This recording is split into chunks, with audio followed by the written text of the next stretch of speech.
everybody, and welcome to the March 31st Trips and Traps. Andy Serling, joined by Richard Migliore.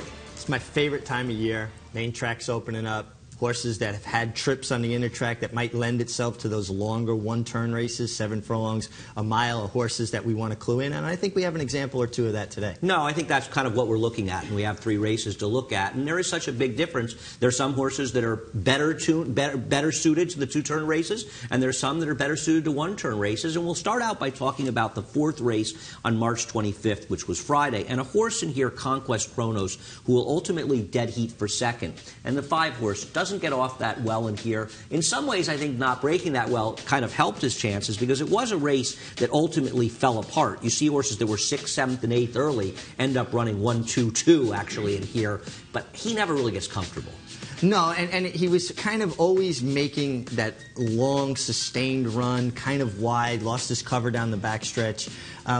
And in some ways, this race reminded me of a turf race because it seemed like the horse making the last run got it done. And in turf, you can't make that long, sustained run unless you're much the best. It's a very, very interesting point, actually. And I think it's also a good example, Richie, we talk about ad infinitum, that the break is so important. That once you have that bad break, it kind of can put you in a tough spot. This horse didn't break that badly, but it's so important to get that position. Now, once again, the dynamics of this race, it worked in his favor. And I feel as though this might be a horse also the way the race was run that would be better suited to a elongated sprint, a 1-turn mile, mile and 16th. I wholeheartedly agree with you. And you think about the way 1-turn races are run. Riders aren't in as big a hurry to get down to the fence because they're not running right into the first turn, where he might not have got it shuffled back. He broke a little bit slow, but then he got shuffled back because of that crush to get to the fence. And now you can see he's made this long, sustained rally while wide, which is not a recipe for success on the inner track. And the eventual winner was kind of bottled up and looked like he's having trouble, but I think ultimately it helped save his run and made his kick a little bit better through the stretch. I completely agree. The eventual winner's actually back here, believe it or not. And I totally agree with you. When you look at this move also by Conquest Chronos, he was the last away, but of the first 3 finishers, he was the first to move, and he kind of broke things open up front, and I thought he did very well actually to finish as close as he did when you look at all the circumstances of the race. Oh, absolutely. You think about blowing the brake, basically, being wide, making that elongated run, and then getting in a battle and being in front, turning for home, and then being game enough to re-rally to dead heat for second. I think all in all, he ran the best race. It's a shame because almost 7-1, you're not going to get that next time. No, you're not. And the other thing is, and this is something that's very important, we're pointing out trips, and we're trying to also talk about them in general terms and looking at other horses. And you always want to look at these trips and say, well, I don't agree with Andy or Richie in this case, but you might see it with another horse that you see a similar circumstance, and you can apply it to the races.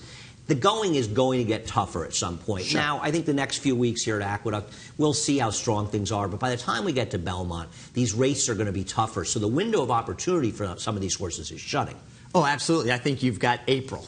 And then you know, they're going to have to look for other outlets potentially. Now, I know some people would make the argument that Aaron Burr had a tough trip. And in some respects, he did. But I'd rather get that trip where you're kind of in trouble saving horse, saving ground, than making that long, sustained run, at least on the inner track. It's funny you say that because I had liked Aaron Burr here, and after the race I had tweeted he was much the best. And that was one of the reasons I wanted to show it, because when I watched the race a couple more times, I thought to myself, Aaron Burr wasn't much the best in this race. He ran fine, as you say, but the horse who was much the best, or that was best, much as you don't want to over-exaggerate it, but the best horse was Conquest Chronos. Yeah, that's the way I felt about it. We'll take a look at another race, and I think we're not making a case that necessarily this horse should have won, but the 6th Grayscale, who finishes 3rd, in some ways might have run the best race. But my question, this is something I love talking about with Richie, is when you lament the ride and the trip, is it really fair to blame the rider, or is this a horse that makes riders look bad? You know, my feeling is this is a difficult horse to ride because he never travels in the bridle, meaning where a rider can gauge how much he has underneath him. He just seems like a horse. If you're not pedaling, it's like a bicycle. If you're not pedaling, he's not going forward. And I think Eric Cancel was doing his best to try to get him interested, get him involved, and ultimately it wound up being a bad trip because He was away a bit slowly. Now he's doing the same thing, that a long, wide run. He's out in the clear now. It's very difficult to win on the inner track like this. And another horse that I think would be helped by a one-turn race with legitimate pace. I think this horse would be, yes, pace would be important. And I think what you're saying is very important to understand, because you watch the beginning of the race, and we talked about it beforehand, he could have sort of dropped his hands and let the horse drop back. But I think what you're saying about this horse is he may be such a lazy-going horse early that he was afraid if he did that, he would almost lose contact with the field. Yeah, and absolutely. And as a rider, when you feel a horse not kind of jumping in it and getting a little bit aggressive with you, I'm not even saying rank, just enough to let you know he's there, your instinct is like, hey, we're in a race. We got to go forward. And ultimately, I think he would have been better served letting him just drop back, drop to the fence, and then maybe start making that grinding run from the half-mile pole, as opposed to being 5 wide or 4 wide into the backstretch and then trying to make the sustained move. I'll tell you, I think it's actually kind of amazing that when you consider the trip and everything that happened here, that this horse almost stuck his nose out in front as they turned for home, making that 4-wide trip. And also keep in mind, he lost to the heavy favorite, who had as easy and candy a trip as you can get. Well, the favorite had everything his own way. He's in front. He broke super. He's just galloping along on the lead. If he didn't win Auburn Avenue, we're talking about the winner this day with that trip, he would never win a race. That's a very good point. He had everything go his own way. Jafir, I thought Manny Franco gave a good ride, saving some ground, getting in position.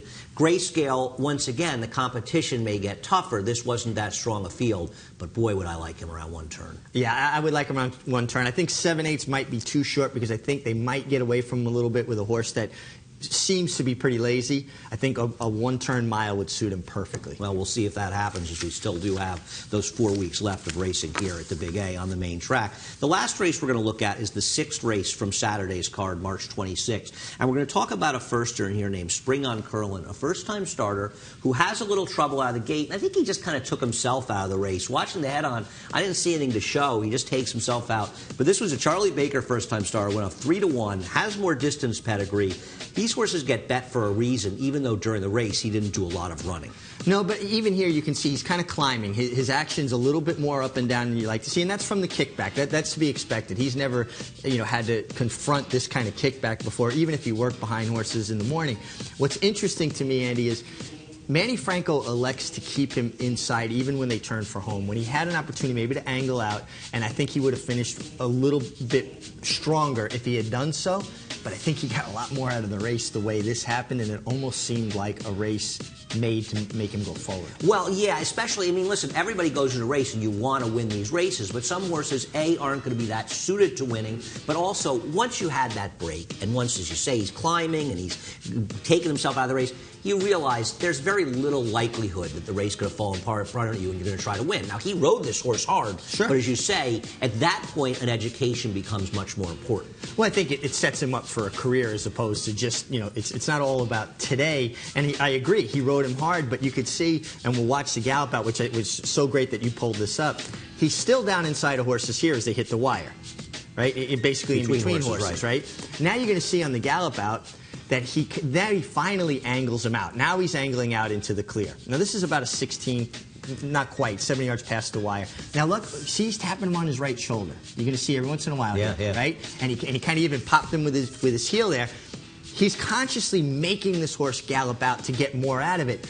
And it seems to me, and I don't know this is fact, that the conversation in the paddock was Charlton Baker saying, hey, this might be a bit short for him, but we know he wants to go further. Make sure he gets something out of this so we can stretch him out next time. And I think this is a horse you do want to follow back on the stretch out. Yeah, we're going to see a completely different horse the next time he runs. First of all, horses like Spring on Curlin that have that sort of stutter beginning, their second starts there are frequently much more professional. Sure. And you'll see him break reasonably well and not take himself out of the game. And he's going to appreciate more ground. And he got bet for a reason. And Spring on Curlin, I am really looking forward to betting back 1-turn mile or mile and a 16th if it's Belmont. Yeah, no, I absolutely am too. And again, I think he got so much out of the gallop out physically and so much mentally out of the way the race developed in front of him, getting all that kickback, splitting horses.